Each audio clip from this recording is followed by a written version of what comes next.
Grievance बोले तो क्या है? ग्रीवियंस बोले तो क्या है?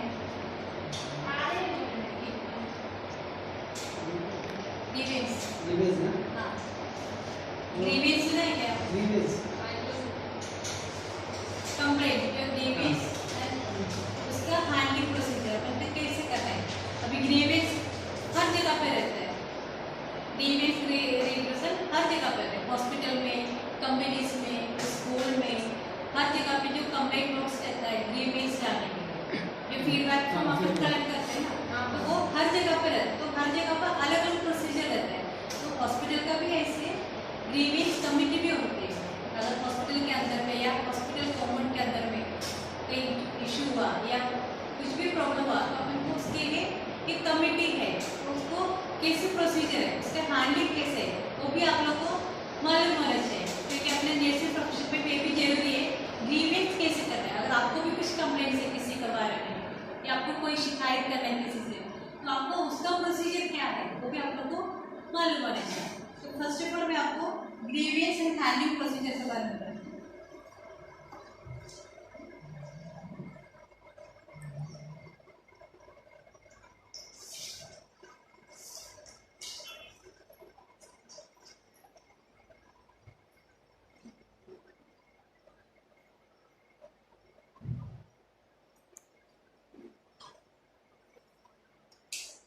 अभी ग्रीवियंस कितने टाइप्स का ग्रीवियंस होता है हॉस्पिटल के हिसाब से? अभी टू टाइप्स का रहता है, एक तो इन हाउस ग्रीवियंस होता है, एक आउटसाइड रहता है। क्योंकि आउट हाउस बोले तो क्या है, रिलेटिव अपने बारे में या फिर कुछ भी अपने हॉस्पिटल एम्प्लॉयज के बारे में जो कमेंट कर रहे हैं वो आउट हाउस ग्रीवियंस होते हैं। अभी इन हाउस ग्रीवियंस बोले तो क्या है, हॉस्पिटल के अंदर का एम्प्लॉय टू एम्प्लॉय कुछ भी शिकायत है कंप्लेंट इसके बाद उसको इन हाउस ग्रीवियंस बोलते हैं। तो उसके लिए फर्स्ट प्रोसीजर आपको अगर ग्रीवियंस हुआ तो आपको ग्रीवियंस कमेटी के बारे में मैंने आपको बताया, ग्रीवियंस कमेटी को इन्फॉर्म करना है।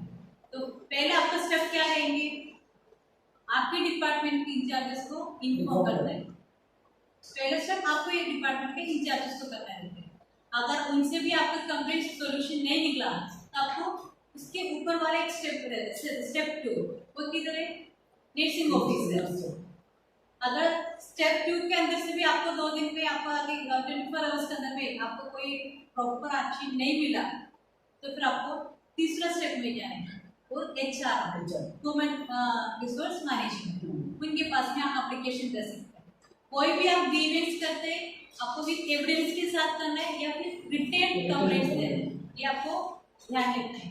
कभी भी वर्बली कोई कंप्लेंट एक्सेप्ट नहीं किया जाए, ठीक है। आपको कोई एकदम से ब्लंडर ग्रीवियंस हुआ तो आपको वर्बली बोल सकते हैं, क्योंकि आपको लाइफ का मसला है वो भी आपको बोल सकते हैं वर्बली। बाकी वाटर जो भी हो आपको रिटेन कंप्लेंट्स आपको ग्रीवियंस करना है। फाइनली स्टेप 4 क्या रहता है, डायरेक्टर बॉडी। अगर मैनेजमेंट से भी आपको कोई HRM हो गया, HRM के बाद मैनेजमेंट के पास जाते हैं, अगर उनसे भी नहीं हुआ तो आपको डायरेक्टर बॉडी को डायरेक्ट आपको मेल कर सकते हैं या फिर आपको रिटन कंप्लेंट पहुंचा सकते हैं। ये आपका स्टेप 1, स्टेप 2, स्टेप 3, स्टेप 4 हो गया। अभी पेशेंट का बारे में, अगर पेशेंट को आपको कंप्लेंट करना है, पेशेंट को कोई स्टाफ से या फिर हाउसकीपिंग से किसी से भी अगर कोई शिकायत है या फिर कोई स्टाफ ने डॉक्टर ने उनके साथ मिसबिहेव किया तो उसके लिए कंप्लेंट के लिए आपने हर जगह पे कंप्लेंट बॉक्स लगा हुआ है। हर फ्लोर के एक जगह पे अपने कंप्लेंट बॉक्स लगा हुआ है, वहाँ पे अपने कंप्लेंट डालने के लिए, मेल करने के लिए ईमेल आईडी भी अपने बॉक्स में नोटिस किया हुआ है और अपन को फोन भी कर सकते हैं। अगर कोई किसी को भी डायरेक्ट अपॉइंटमेंट लेके कंप्लेंट करना है तो भी अपन ने उसमें टाइमिंग फिक्स किया हुआ है, मैनेजमेंट डायरेक्टर का टाइमिंग फिक्स किया हुआ है। तो वो टाइम पे अपॉइंटमेंट लेके उनको डायरेक्टली भी आके कंप्लेंट कर सकते हैं। अभी सारे पेशेंट आप लोगों को फीडबैक तो देते ही है, तो उसमें तो हर कोई परफेक्ट नहीं होता कि सेटिस्फाई होके जाना चाहिए, तो कुछ लोग कंप्लेंट करते हैं। अगर आपको इससे पहले के क्लास में मैंने बोला, अगर आपको डायरेक्ट बोलते हैं हमको आपके बारे में या फिर आपके स्टाफ के बारे में हमको कंप्लेंट करना है, इसका प्रोसीजर बताओ, तो आपको डेफिनेटली वो प्रोसीजर कैसे आपको उनको समझाना पड़ेगा। चाहे आपके बारे में कंप्लेंट करना हो तो भी उनको अपने प्रोसीजर बताने का, फिर बाकी का जो भी सोल्यूशन मैनेजमेंट जो भी निकालेंगे। अभी इतना तो क्लियर है। आपने अभी जो नए स्टाफ के लिए अगर आपको कोई भी अगर कंप्लेंट बॉक्स नहीं देगा तो हर जगह पे है, एक बार उसका भी देख लीजिए। उसमें ईमेल आईडी पे अपने नोटिस किया है, वो भी आपको मालूम होना चाहिए। तो हर वीकली अपन कंप्लेंट बॉक्स ओपन करते हैं, उसमें से जो भी कंप्लेंट्स है तो अपन को सॉल्यूशन निकालने के लिए कमेटी में सबमिट करते हैं जो भी रिपोर्ट्स है। बहुत सारे पेशेंट ने अच्छी भी फीडबैक देके जाते, उसका भी अपन रिपोर्टिंग करते हैं, क्योंकि अपन को मंथली एनालिसिस करना है कि अपनी क्वालिटी कैसा है हॉस्पिटल में। उसमें बहुत सारे स्टाफ का भी कंप्लेंट होगा या फिर स्टाफ का भी बहुत सारे अच्छे क्वालिटी भी उसने लिखा हो, तो ये पेशेंट का राइट है कि अपने बारे में उसको क्या लिखना है क्या नहीं लिखना, उसमें अपन कुछ बोल भी नहीं सकते। अगर जो वो अगर अपने सामने बोलते तुम्हारे क्वालिटी हमको पसंद है तो आपको एक्सेप्ट करने का, फिर उसके बाद उनको अपन को अपनी क्वालिटी बढ़ाना। अभी आपने कंप्लेंट किया तो पहले क्या हो जाता है, तो 2-3 स्टेप्स रहता है। आपने कंप्लेंट किया तो प्रोसीजर कैसे होता है, तो पहले वन टाइमली एक्शन।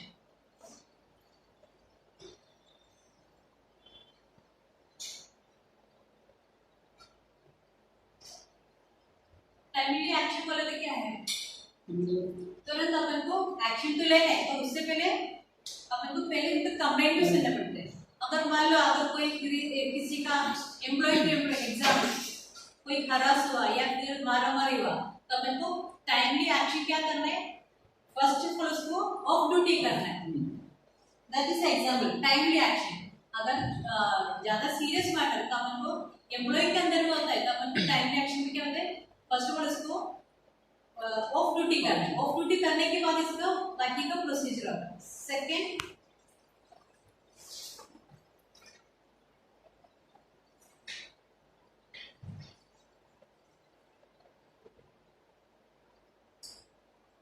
उनका ग्रीवेंस एक्सेप्ट करना है। जो भी अपन को ग्रीवेंस देता है, जो कंप्लेंट जो भी देता है उसको एक्सेप्ट करना है। सेकंड, पहले टाइमली एक्शन, सेकंड एक्सेप्ट करना है।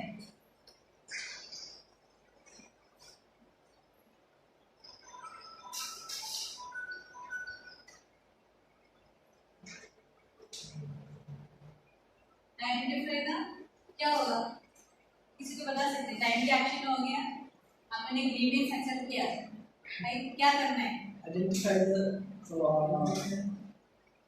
प्रॉब्लम, जो भी प्रॉब्लम्स है अपन को आइडेंटिफाई करना है, क्योंकि अपन को बिना किसी को सुने या फिर अपन को उसके ऊपर में ब्लेम नहीं कर सकते किसी को भी। अपन को प्रॉपर एविडेंस चाहिए, क्योंकि जो भी छोटी सी आपका गलती उनका फ्यूचर को बहुत नुकसान पहुंचाएगा। अगर वो कुछ इनोसेंट है, जो भी अपन ब्लेम कर रहे हैं, फिर उसके लाइफ को लेकिन बहुत प्रॉब्लम आ जाती है। इसलिए हर चीज को आपको टाइमली भी एक्शन लेना है, एक्सेप्ट भी करने के लिए पर उसके लिए अपन को स्टडी प्रॉपर करना है। किसी को भी बिना मतलब प्रॉपर तरीके से एविडेंस नहीं दिया या फिर विटनेस नहीं, तो अपन उसके ऊपर में आरोप नहीं लगा सकते। आइडेंटिफाई किया, उसके बाद अपन को क्या करना है, कलेक्ट द फैक्ट्स। उसमें से कितना फैक्ट है, राइट्स कितना है, रॉन्ग कितना है, वो भी अपन को सेग्रीगेशन करना है। क्योंकि अपन किसी के ऊपर भी अपन डायरेक्ट कुछ एक्शन नहीं ले सकते। तो आइडेंटिफाई हो गया, फिर अपने उसमें से कितना फैक्ट है, कितना परसेंट अपने वो निकाल दिया।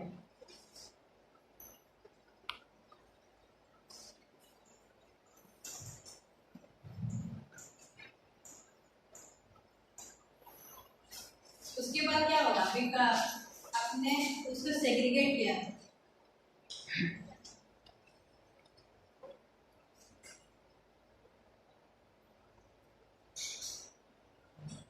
इसको एनालिसिस करना पड़ेगा ना। कैसे करेंगे एनालिसिस,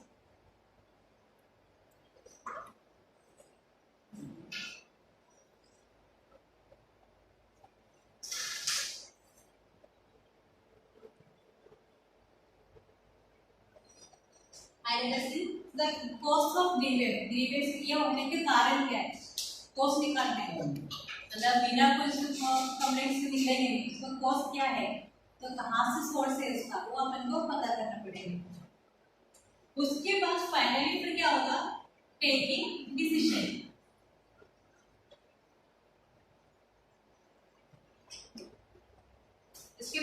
डिसीजन लेंगे उसके लिए क्या करना है, ठीक है, टेकिंग डिसीजन।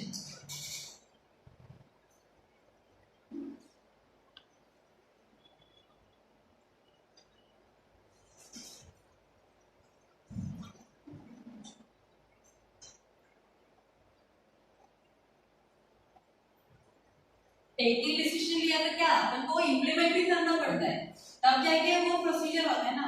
अपने टाइमली एक्शन लिया, उसके बाद उसको ग्रीवेंस एक्सेप्ट किया, उसके बाद अपने आइडेंटिफाई किया कितना प्रॉब्लम्स है, उसमें से अपने उसके कितना फैक्ट्स है वो अपने कलेक्ट किया, फिर उसको एनालिसिस किया क्यों हुआ करके, फिर अपने उसके ऊपर में डिसीजन लिया। अब ये डिसीजन अपन को इम्प्लीमेंट भी करना है, इम्प्लीमेंटिंग द डिसीजन।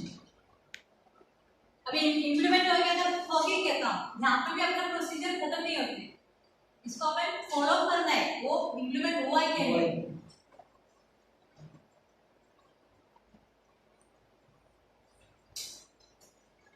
फॉलो करना है।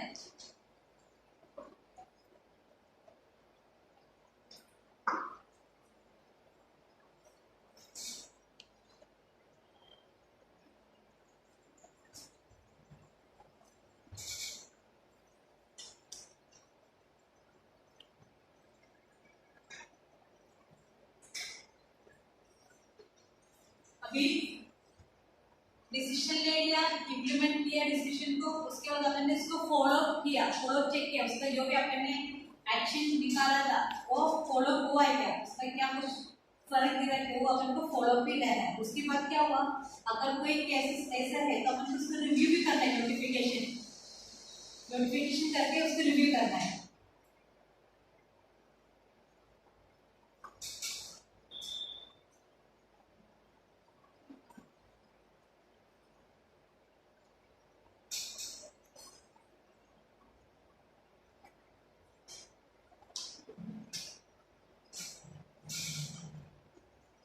नोटिफिकेशन के बाद क्या करेंगे, उसको मॉडिफिकेशन भी अपन को करना पड़ेगा, रिव्यू एंड मॉडिफिकेशन उसको करना पड़ेंगे अगर जरूरत पड़े तो, इफ नीड बी, अगर जरूरत पड़े तो उसको मॉडिफिकेशन भी अपन को करना पड़ेंगे। आप लोगों ने गांव में तो देखा था ना, अगर कुछ भी प्रॉब्लम हो तो पंचायत जो भी हो, ग्राम सभा जो भी हो, ग्रुप आते हैं ना पूरा डिसीजन लेने के लिए, तो गांव में ऐसे की टीम रहती है, वैसे हॉस्पिटल के अंदर भी अपन को ऐसे टीम रहता है, उसे तो अपन ग्रीवेंस कमेटी बोलते हैं। उनका काम ये है जितना भी ग्रीवेंस आता है या फिर कंप्लेंट्स आते हैं वो उसको लेके स्टडी करने का, उसको एनालिसिस करने का, फिर उसका एक्शन डिसीजन लेके एक्शन कराने का, फिर उसको फॉलो करने का, फिर उसका अगर कोई जरूरत पड़े तो वापस उसको मॉडिफिकेशन करके उसको रिव्यू करेगी।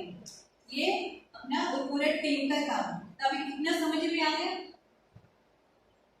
अभी पेशेंट का कैसे रहेंगे, पेशेंट का भी सेम प्रोसीजर रहता है, उनका जो भी ईमेल में जो भी आते हैं वो रिपोर्ट अपन कलेक्ट करते, उसके बाद उसमें स्टडी करते कि वो कौन से पेशेंट कौन से क्वालिटी कम पड़ेगी, उसके बाद उसके ऊपर में रिपोर्टिंग करते हैं। ये रिपोर्टिंग सब प्रीवियस कमेटी को सबमिट करना पड़ता है।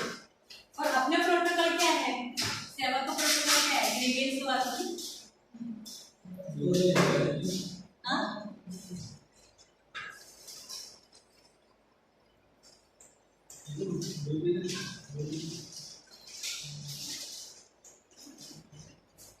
अपने प्रोटोकॉल में मैंने क्या करा हुआ है, पहले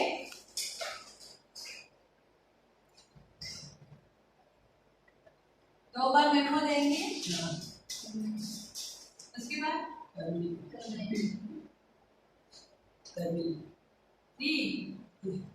वार्निंग है, वार्निंग देंगे ना, वार्निंग मेमो, फिर दो बार मेमो टर्मिनेट।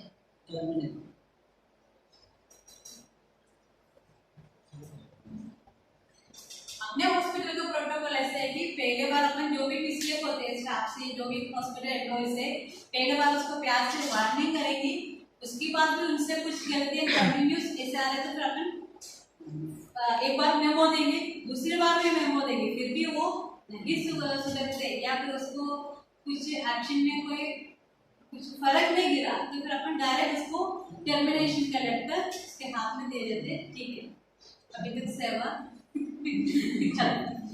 ये तो सबको क्लियर है ना? सब मतलब हर किसी को तो एक बार मेमो तो मिला ही होगा।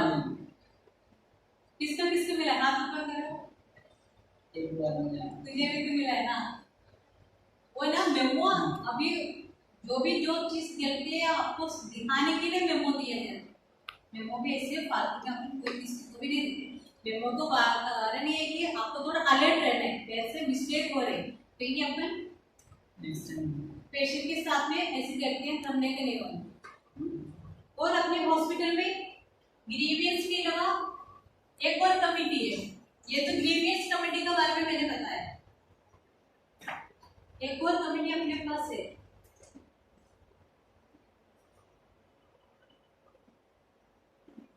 विशाखा कमेटी।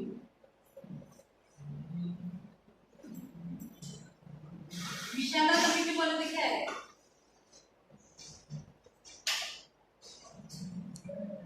आपका इस बारे में किसने पढ़ा है?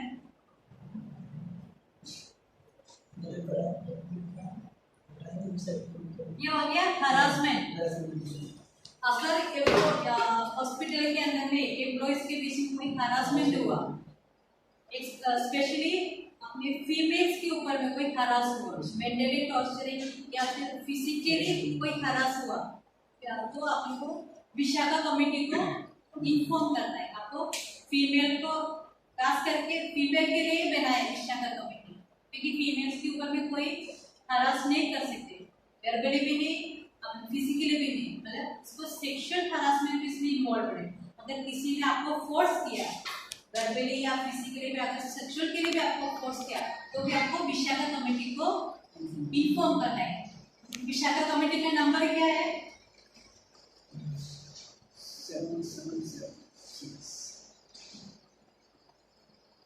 ये आपको 24/7 अवेलेबल है, ठीक है? तो अगर किसी का अगर ये नंबर नहीं पता तो आपको ये नंबर नोटिस करना है। विशाखा कमेटी में आपको इन्फॉर्म करना है। जो भी फीमेल्स है आपको स्पेशली एक चीज नोटिस करना, क्योंकि एक सारी चीज आप किसी को बोल नहीं पाते या फिर आपके साथ में कुछ हो गया तो आप डर नहीं कहने, कोई भी किसी से भी आप डर नहीं कहने जब तक आप गलत नहीं हो। तो इसके लिए आपको एक चीज को ध्यान रखना है, अगर आपके साथ कोई किसी ने हरासमेंट किया, चाहे हॉस्पिटल एम्प्लॉय कोई भी वार्ड बॉय या फिर डॉक्टर्स या ब्रदर्स हाउसकीपिंग स्टाफ, कोई भी आपके ऊपर में हरास किया या फिर आपको फिजिकली भी कुछ भी फोर्स किया तो आपको तुरंत इस कमेटी में इन्फॉर्म करना है।